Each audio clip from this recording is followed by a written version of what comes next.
வணக்கம். உங்கள் அன்பு தோழியின் ஆரோக்கிய உணவும் அற்புத வாழ்வும். ஹாய் குட்டீஸ், இன்னைக்கு உங்களுக்காகவே ஸ்பெஷலாக நீங்கள் எந்த காய்கறியும் சரியாக எடுத்துக்கிறதில்ல, அதில் உள்ள சத்து உங்கள் உடம்புல கிடைக்கிறதில்ல அப்படிங்கிறதுக்காக உங்களுக்காகவே நான் நல்லா திங்க் பண்ணி இப்போ இந்த வெஜிடபிள்லாம் கட் பண்ணி வச்சுருக்கேன். இன்றைக்கி வித்தியாசமான குழம்பு வைக்க போகிறோம்.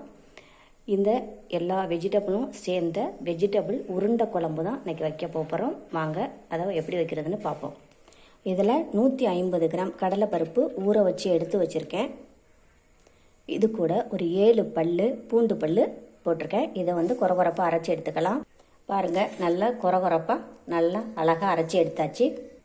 இதை வேறு பாத்திரத்தில் மாற்றிக்கிட்டோம். இப்போ நாம் இதில் என்னென்ன சேர்க்க போகிறோம் அப்படின்னா, இது காலிஃப்ளவர் கொஞ்சமாக அந்த விளதை எடுத்து நைஸாக கட் பண்ணி தண்ணியில் போட்டு கழுவி எடுத்திருக்கேன். அடுத்தது முள்ளங்கியெல்லாம் கூட்டு பண்ணாலும் வறுத்தாலும் குழம்பு வச்சு கொடுத்தாலும் குழந்தைங்களுக்கு பிடிக்காது. நான் இதில் சேர்த்துருக்கேன். ஒரு முள்ளங்கியில் 4ல் 1 பங்கு எடுத்திருக்கேன்.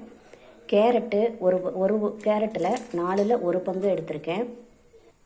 ஒரு சின்ன புடலங்காயில் 4ல் 1 பங்கு சின்னதாக கட் பண்ணி எடுத்திருக்கேன். எல்லாமே நைஸாக சின்னதாக கட் பண்ணணும். இது உருளைக்கிழங்கு, ஒரு உருளைக்கிழங்கு எல்லாமே ஒன்றா இந்த அரைச்ச பருப்போடு போட்டிருக்கேன். அடுத்தது இது கத்திரிக்காய், சின்ன கத்திரிக்காயாக ஒரு கத்திரிக்காய்னா குழந்தைங்க சாப்பிட மாட்டாங்க, அதனால் எல்லாமே நான் சேர்த்துருக்கேன். இதில் ஆட்டுக்கொம்பு அவரை சத்தானது 4 அவரைக்காய் நைஸாக கட் பண்ணி போட்டிருக்கேன். ஒரு சின்ன பீட்ரூட்டில் பாதி பீட்ரூட்டு இதில் கட் பண்ணியிருக்கேன். ஒரு மீடியம் சைஸ் வெங்காயம் நைஸாக கட் பண்ணியிருக்கேன். கொஞ்சமாக முட்டைக்கோஸ். வெறும் பருப்பு உருண்டை குழம்பு அப்படின்னா அதில் உப்பு சேர்க்க வேண்டியதில்லை. வெஜிடபிளாக சேர்க்கறதுனால நான் ஒரு 1/4 டீஸ்பூன் மட்டும் இதில் சால்ட்டு சேர்க்குறேன். இப்போ இதை நல்லா பிசைஞ்சு விடலாம். இப்போ இது கூட 1 கப் கடலை மாவு சேர்த்துக்கலாம். அடுத்ததாக நாம் இனிமேல் இதை உருண்டையாக உருட்டிக்கலாம். நல்லா கெட்டியாக உருண்டையாக உருட்டி இட்லி பானையில் வச்சு நல்லா வேக வச்சு எடுக்கணும். ஓகே, எல்லாமே உருண்டையாக பிடிச்சி இட்லி பானையில் வச்சாச்சு. இதை நல்லா வேகட்டும். இதை அப்போ மூடி வச்சிடலாம். இந்த சைடு உருண்டை வெந்துக்கிட்டு இருக்கும்போதே இந்த சைடு நாம் குழம்புக்கு ரெடி பண்ணிடலாம். இதில் 100 கிராம் எண்ணெய் ஊற்றிருக்கேன். இது சூடாயிட்டு 1/4 டீஸ்பூன் வெந்தயம் போட்டுக்கலாம். 1 இனுக்கு கருவேப்பிலை, 2 மீடியம் சைஸ் வெங்காயம். இப்போ இதை நல்லா வதக்கி விட்டுக்கலாம்.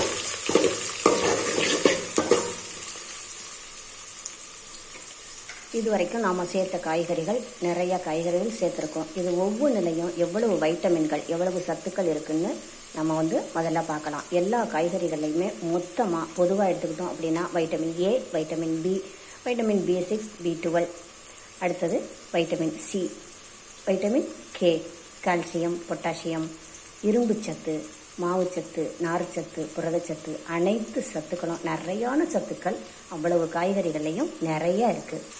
இந்த உருண்டையை நம்ம எண்ணெயில் வேக வச்சு எடுத்து போட்டால் இன்னமும் வாசமாக இன்னமும் டேஸ்ட்டாக இருக்கும். வாசத்தையும் டேஸ்ட்டையும் நம்ம பார்த்தோம் அப்படின்னா உடலுக்கு ஆரோக்கியம் குறைவாக தான் கிடைக்கும். அவிச்சு சாப்பிட்றதுல தான் அதிக ஆரோக்கியம் இருக்குது. அதனால தான் நான் உருண்டையெல்லாம் பிடிச்சி நான் இட்லி பானையில் வச்சு வேக வச்சுக்கிட்டு இருக்கேன். இவ்வளவு காய்கறிகளையும் சேர்க்கறதுனால கண்களுக்கு குளிர்ச்சியை கொடுக்கும், பாதுகாப்பு கொடுக்கும், பார்வையை கொடுக்கும், கண் எரிச்சலை தடுக்கும்.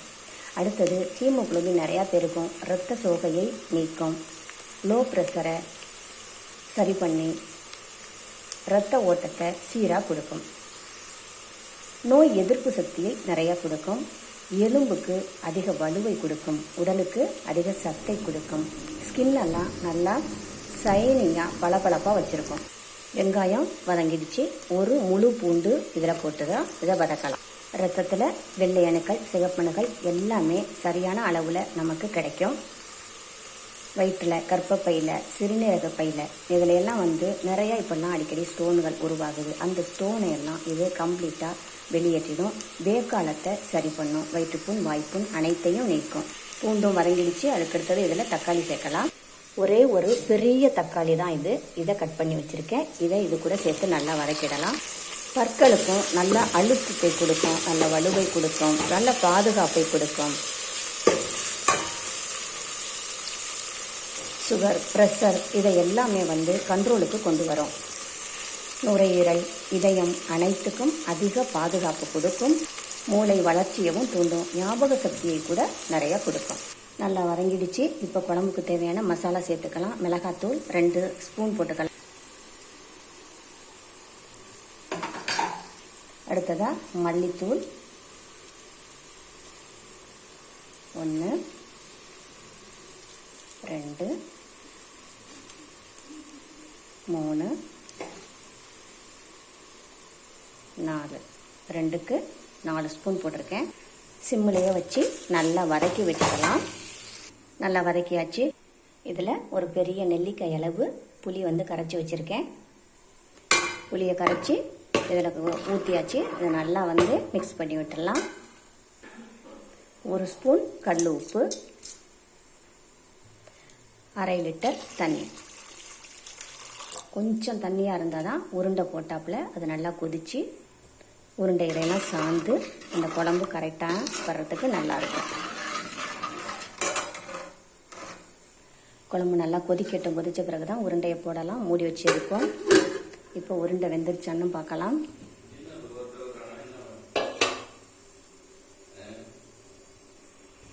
ஓகே, உருண்டை நல்லா வெந்துருச்சு. அடுப்பை ஆஃப் பண்ணிடலாம்.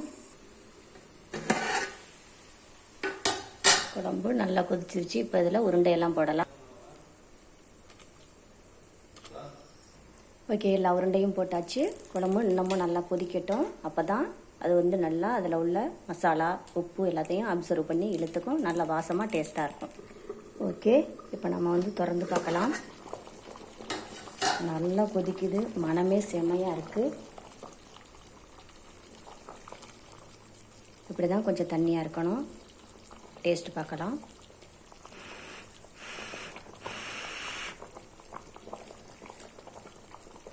செம்மையாக இருக்குது. ஓகே, அடுப்பை ஆஃப் பண்ணிடலாம். இது மேலே கொஞ்சம் மல்லித்தலை தூவிக்கலாம். வாசமாக டேஸ்டியாக மணமாக செம்மையாக சூப்பராக இருக்குது. நீங்களும் ட்ரை பண்ணலாம். குழந்தைங்க விரும்பி சாப்பிடுவாங்க. எல்லாமே பர்ஃபெக்டாக இருக்குது. உருண்டையும் டேஸ்ட்டு பார்க்கலாமா? ஃபர்ஸ்ட் டைம் வெஜிடபிள் உருண்டை குழம்பு சூப்பராக இருக்குது.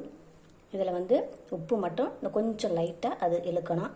அது அந்த சூட்டோடவே இருக்கும்போது இன்னும் கொஞ்சம், அதாவது 1/2 hour ஆன பிறகு அப்புறம் எடுத்து சாப்பிட்டோம்னா எல்லாமே இழுத்துரும். செம்மையாக இருக்கும். ஹாய் குட்டீஸ், நீங்களும் விரும்பி சாப்பிடுவீங்க. ஆரோக்கியமான ஹெல்த்தியான உணவு.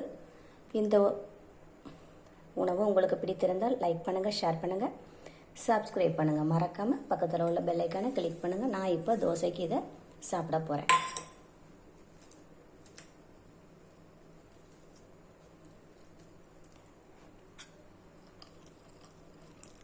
சூப்பர்.